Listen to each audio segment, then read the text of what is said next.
बिस्मिल्लाहिर्रहमानिर्रहीम, अस्सलाम वालेकुम। Welcome to cooking truck Urdu. मेरी आज की रेसिपी है बीफ कढ़ाई। बीफ कढ़ाई बनाने के लिए 1 पाव दही ली है, 15 जो लहसुन के लिए हैं, भुना हुआ और कुटा हुआ ज़ीरा है इसमें, और साबुत धनिया ये 2 खाने के चम्मच है, कसूरी मेथी हस्बे ज़रूरत, नमक हस्बे ज़रूरत, हल्दी 1 चाय का चम्मच, और सुरख मिर्च और कुटी हुई मिर्च ये 3 खाने के चम्मच हैं। 2 चम्मच कुटी हुई मिर्च, 1 खाने का चम्मच है सुरख मिर्च पाउडर, हरी मिर्च और अदरक हस्बे ज़रूरत, 1.5 किलो गोश्त है और 1 किलो टमाटर हैं। चलिए अब इसको तैयार करते हैं। आगे देखते हैं ये कैसे तैयार होती है।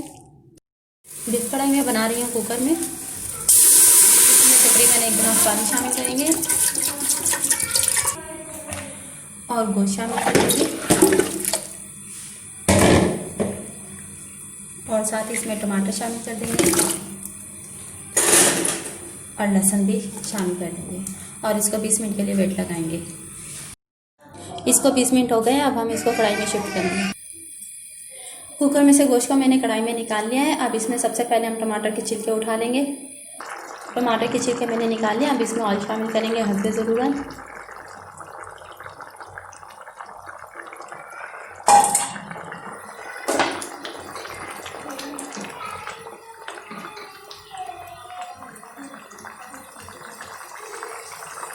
अब इसमें शामिल करेंगे सारे मसाले, कुटा हुआ धनिया और जीरा,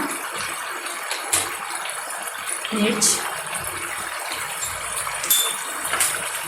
हल्दी, नमक,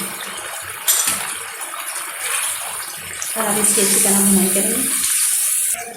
इसकी भुनाई हो गई है। अब इसमें शामिल करेंगे दही,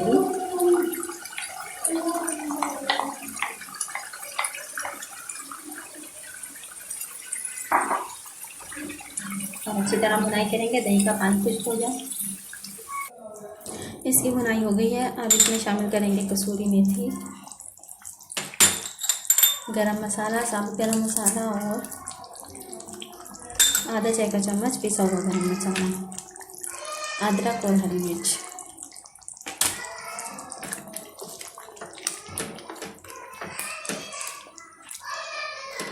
अब इसको लगाएंगे 1 मिनट का दम, और कढ़ाई गोश्त तैयार है।